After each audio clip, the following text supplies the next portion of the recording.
understand what is right. Therefore I say, listen to me. Let me also declare my opinion. Behold, I waited for your words.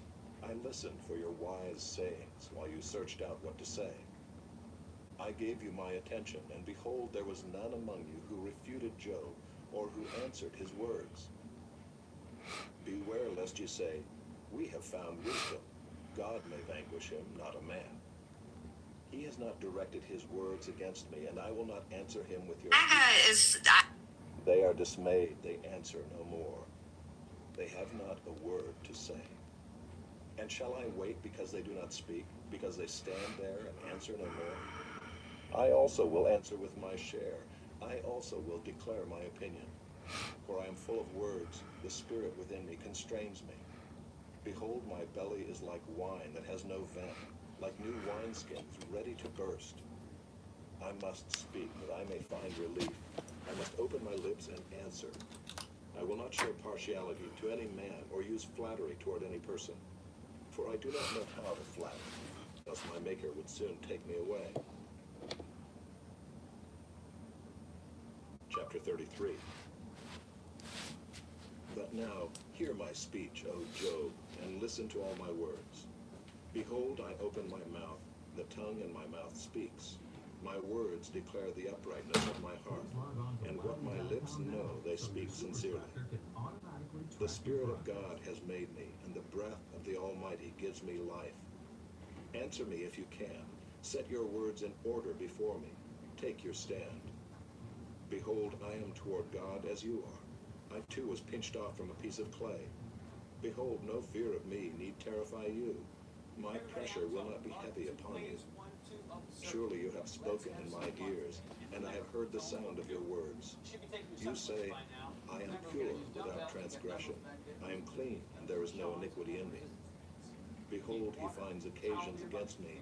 He counts me as his enemy. He puts my feet in the stocks and watches all my paths. Behold, in this you are not right. I will answer you, for God is greater than man. Why do you contend against him, saying he will answer none of man's words? For God speaks in one way, and in two, though man does not perceive it. In a dream, in a vision of the night, when deep sleep falls on men, while they slumber on their beds, then he opens the ears of men, and terrifies them with warnings, that he may turn man aside from his deed, and conceal pride from a man. He keeps back his soul from the pit, his life from perishing by the sword. Man is also rebuked with pain on his bed, and with continual strife in his bones, so that his life loathes bread, and his appetite the choicest food. His flesh is so wasted away that it cannot be seen, and his bones that were not seen stick out. His soul draws near the pit, and his life to those who bring death. If there be for him an angel, a mediator, one of 1,000, to declare to man what is right for him, and he is merciful to him and says, deliver him from going down into the pit, I have found a ransom. Let his flesh become fresh with youth. Let him return to the days of his youthful vigor. Then man prays to God, and he accepts him. He sees his face with a shout of joy, and he restores to man his righteousness. He sings before men and says, I sinned and perverted what was right, and it was not repaid to me. He has redeemed my soul from going down into the pit, and my life shall look upon the light.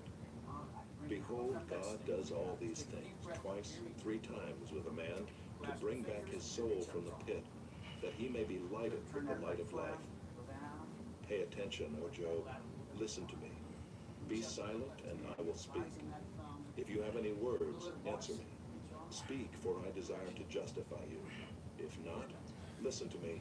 Be silent, and I will teach you wisdom. Chapter 34. Then Elihu answered and said, hear my word, you who know. For the ear tests words as the palate tastes food. Let us choose what is right. Let us know among ourselves what is good. For Job has said, I am in the right, and God has taken away my right. In spite of my right, I am counted a liar. My wound is incurable, though I am without transgression. What man is like Job, who drinks up scoffing like water, who travels in company with evildoers and walks with wicked men? For he has said, it profits a man nothing that he should take delight in God. Therefore hear me, you men of understanding. Far be it from God that he should do wickedness, and from the Almighty that he should do wrong. For according to the work of a man he will repay him, and according to his ways he will make it befall him. Of a truth, God will not do wickedly, and the Almighty will not pervert justice. Who gave him charge over the earth, and who laid on him the whole world? If he should set his heart to it and gather to himself his spirit and his breath, all flesh would perish together, and man would return to dust. If you have understanding, hear this. Listen to what I say. Shall one who hates justice govern? Will you condemn him who is righteous and mighty, who says to a king, worthless one, and to nobles, wicked man, who shows no partiality to princes, nor regards the rich more than the poor, for they are all the work of his hands? In a moment they die. At midnight the people are shaken and pass away, and the mighty are taken away by no human hand. For his eyes are on the ways of a man, and he sees all his steps. There is no gloom or deep darkness where evildoers may hide themselves. For God has no need to consider a man further, that he should go before God in judgment. He shatters the mighty without investigation and sets others in their place. Thus, knowing their works, he overturns them in the night, and they are crushed. He strikes them for their wickedness in a place for all to see, because they turned aside from following him, and had no regard for any of his ways. So that they caused the cry of the poor to come to him, and he heard the cry of the afflicted. When he is quiet, who can condemn? When he hides his face, who can behold him? Whether it be a nation or a man, that a godless man should not reign, that he should not ensnare the people. For has anyone said to God, I have borne punishment, I will not offend any more? Teach me what I do not see. If I have done iniquity, I will do it no more. Will he then make repayment to suit you because you reject it? For you must choose, and not I. Therefore declare what you know. Men of understanding will say to me, and the wise man who hears me will say, Job speaks without knowledge. His words are without insight. Would that Job were tried to the end, because he answers like wicked men. For he adds rebellion to his sin. He claps his hands among us and multiplies his words against God. Chapter 35. And Elihu answered and said, Do you think this is to be just? Do you say, it is my right before God? That you ask, what advantage have I? How am I better off than if I had sinned? I will answer you and your friends with you. Look at the heavens and see, and behold the clouds which are higher than you. If you have sinned, what do you accomplish against him? And if your transgressions are multiplied, what do you do to him? If you are righteous, what do you give to him? Or what does he receive from your hand? Your wickedness concerns a man like yourself, and your righteousness a son of man. Because of the multitude of oppressions, people cry out. They call for help because of the arm of the mighty. But none says, Where is God my maker, who gives songs in the night, who teaches us more than the beasts of the earth, and makes us wiser than the birds of the heavens? There they cry out, but he does not answer, because of the pride of evil men. Surely God does not hear an empty cry, nor does the Almighty regard it. How much less when you say that you do not see him, that the case is before him, and you are waiting for him. And now because his anger does not punish, and he does not take much note of transgression, Job opens his mouth in empty talk. He multiplies words without knowledge.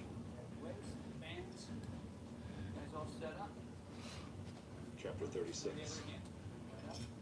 And Elihu continued and said, Bear with me a little, and I will show you, for I have yet something to say on God's behalf.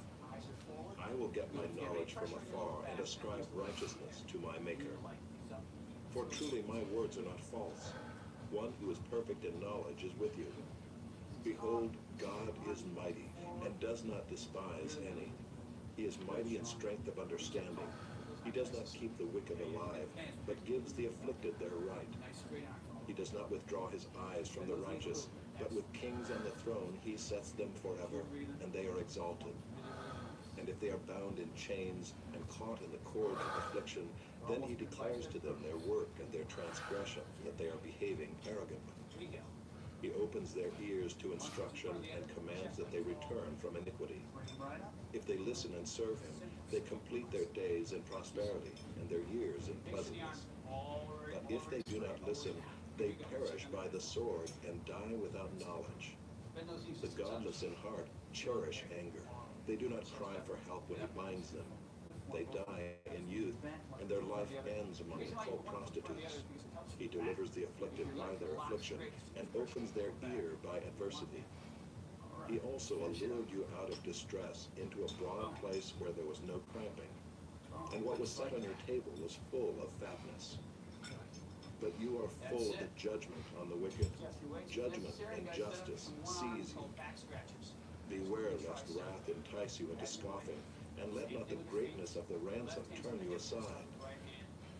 Will your cry for help avail to keep you from distress, or all the force of your strength? Do not long for the night when peoples vanish in their place. Take care. Do not turn to iniquity, for this you have chosen rather than affliction. Behold, God is exalted in his power. Who is a teacher like him? Who has prescribed for him his way?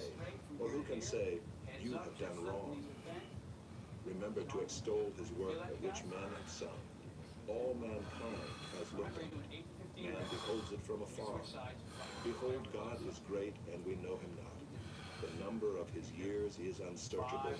For he draws up the drops of water. They distill his mist in rain, which the skies pour down and drop on mankind abundantly. Can anyone understand the spreading of the clouds, the thunderings of his pavilion? Behold, he scatters his lightning about him, and covers the roots of the sea. For by these he judges peoples. He gives food in abundance. He covers his hands with the lightning, and commands it to strike the mark. Its crashing declares his presence. The cattle also declare that he rises. Chapter 37. At this also my heart trembles and leaps out of its place. Keep listening to the thunder of his voice and the rumbling that comes from his mouth. Under the whole heaven he lets it go, and his lightning to the corners of the earth. After it his voice roars. He thunders with his majestic voice, and he does not restrain the lightnings when his voice is heard. God thunders wondrously with his voice. He does great things that we cannot comprehend. For to the snow, he says, fall on the earth, likewise to the downpour, his mighty downpour. He seals up the hand of every man, that all men whom he made may know it. Then the beasts go into their lairs and remain in their dens. From its chamber comes the whirlwind, and cold from the scattering winds. By the breath of God ice is given, and the broad waters are frozen fast. He loads the thick cloud with moisture. The clouds scatter his lightning. They turn around and around by his guidance, to accomplish all that he commands them on the face of the habitable world. Whether for correction, or for his land, or for love, he causes it to happen. Hear this, O Job. Stop and consider the wondrous works of God. Do you know how God lays his command upon them and causes the lightning of his cloud to shine? Do you know the balancings of the clouds, the wondrous works of him who is perfect in knowledge, you whose garments are hot when the earth is still because of the south wind? Can you, like him, spread out the skies, hard as a cast metal mirror? Teach us what we shall say to him. We cannot draw up our case because of darkness. Shall it be told him that I would speak? Did a man ever wish that he would be swallowed up? And now no one looks on the light when it is bright in the skies, when the wind has passed and cleared them. Out of the north comes golden splendor. God is clothed with awesome majesty. The Almighty, we cannot find him. He is great in power. Justice and abundant righteousness he will not violate. Therefore men fear him. He does not regard any who are wise in their own conceit. Let's get the shoulders. Chapter 38. Then the Lord answered Job out of the whirlwind and said, Who is this that darkens counsel by words without knowledge? Dress for action like a man. I will question you, and you make it known to me. Where were you when I laid the foundation of the earth? Tell me if you have understanding. Who determined its measurements? Surely you know. Or who stretched the line upon it? On what were its bases sunk, or who laid its cornerstone? When the morning stars sang together, and all the sons of God shouted for joy? Or who shut in the sea with doors when it burst out from the womb? When I made clouds its garment, and thick darkness its swaddling band, and prescribed limits for it, and set bars and doors, and said, Thus far shall you come, and no farther, and here shall your proud waves be stayed. Have you commanded the morning since your days began, and caused the dawn to know its place, that it might take hold of the skirts of the earth, and the wicked be shaken out of it? It is changed like clay under the seal, and its features stand out like a garment.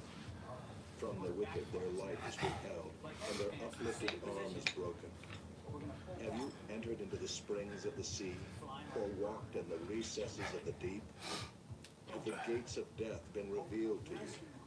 Or have you seen the gates of deep darkness? Have you comprehended the expanse of the earth? Declare if you know all this. Where is the way to the dwelling of light, and where is the place of darkness, that you may take it to its territory, and that you may discern the paths to its home?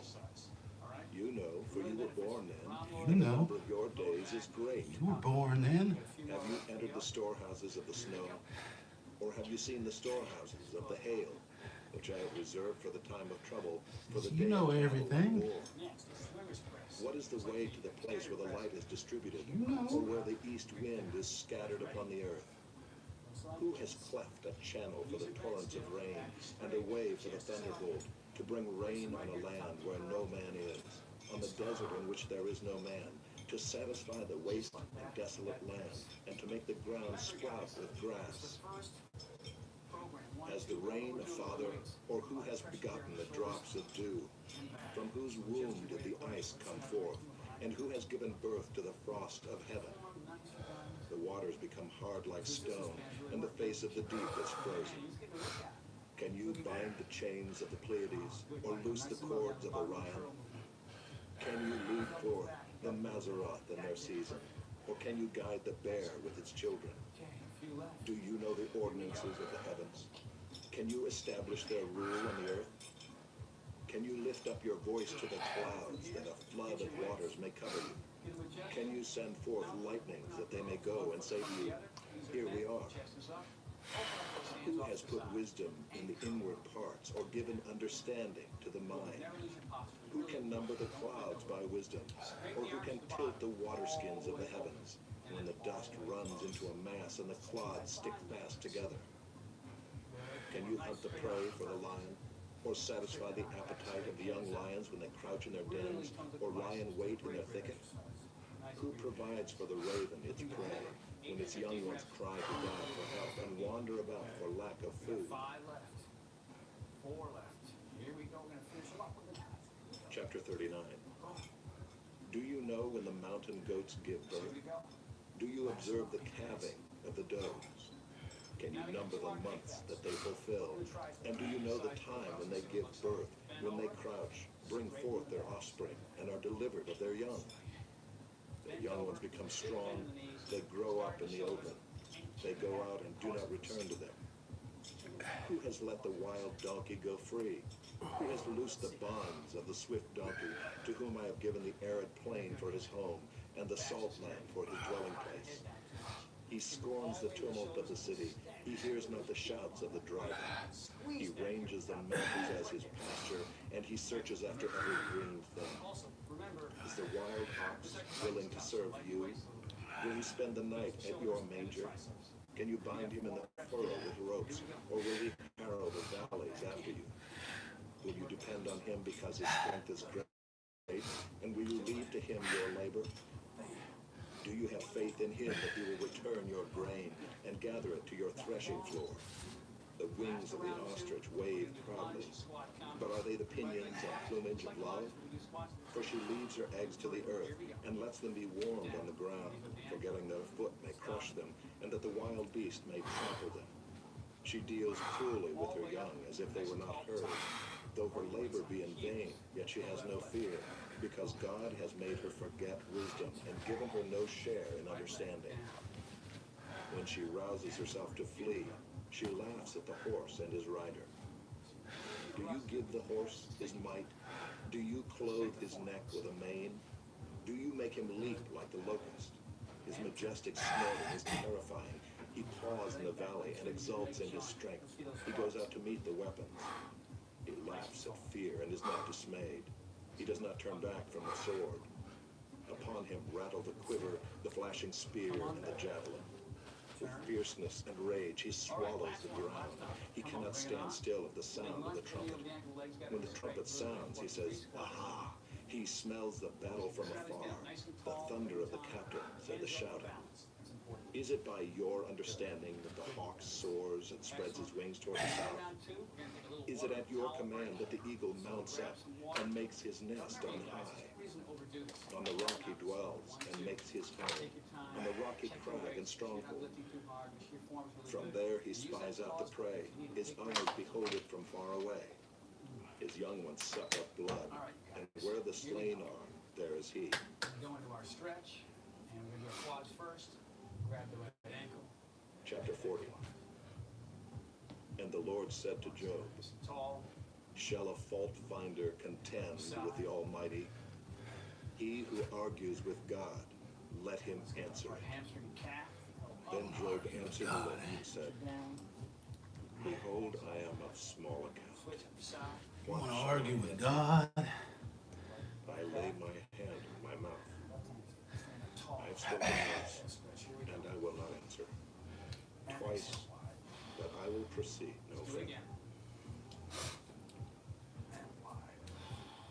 Then the Lord answered Job out of the whirlwind Okay, and round said, 3, 7, 7, 7. Dress for action like a Dress for lion. action. I will question you, and you make it known to me. Down. Will you even put me in the wrong? Hold. Will you condemn me that you may be in the right? Have you an arm like God? And can you thunder with a voice like his? That's nice and wide. That's good form. Adorn yourself with majesty and dignity. Clothe yourself with glory and splendor. Pour out the overflowing. Look on everyone who is proud and bring him low, and tread down the wicked where they stand. Hide them all in the dust together, bind their faces in the world below. Then will I also acknowledge to you that your own right hand can save you. Behold, Behemoth, which I made as I made you. He eats grass like an ox. Behold his strength in his loins, and his power in the muscles of his belly. He makes his tail stiff like a cedar. The sinews of his thighs are knit together. His bones are tubes of bronze, his limbs like bars of iron. He is the first of the works of God. Let him who made him bring near his sword. For the mountains yield food for him, where all the wild beasts play. Under the lotus plants he lies, in the shelter of the reeds and in the marsh. For his shade the lotus trees cover him. The willows of the brook surround him. Behold, if the river is turbulent, he is not frightened. He is confident, though Jordan rushes against his mouth. Can one take him by his eyes, or pierce his nose with a snare? How many guys just start now here? Wait. Chapter 41. Don't exert yourself. Let's see Can the you form. draw out Leviathan with a fishhook, or press down his tongue with a See cord? this twist movement that Lisa Can you has? put a rope in his nose, or pierce his jaw with a hook? Nice straight line here. Will he make many pleas to you? Here, Will he speak to you soft Let's words? see Sean. Will he make a covenant with you to take him for your servant forever? Top of that motion. It's okay. Will you play with him as with a bird, or will you put him on a leash for your girls? All right, you got it? Will traders bargain over him? Will they divide him up among the merchants? Here too. Can you fill his skin with harpoons, or his head with fishing spears? Lay your hands on him. Remember the battle. You will not do it again. Let's see, guys. That's excellent. Behold, the hope of a man is false. He is laid low even at the sight of him. No one is so fierce that he dares to stir him up. Sean's breaking. Who then is he who can stand before me? Who has first given to me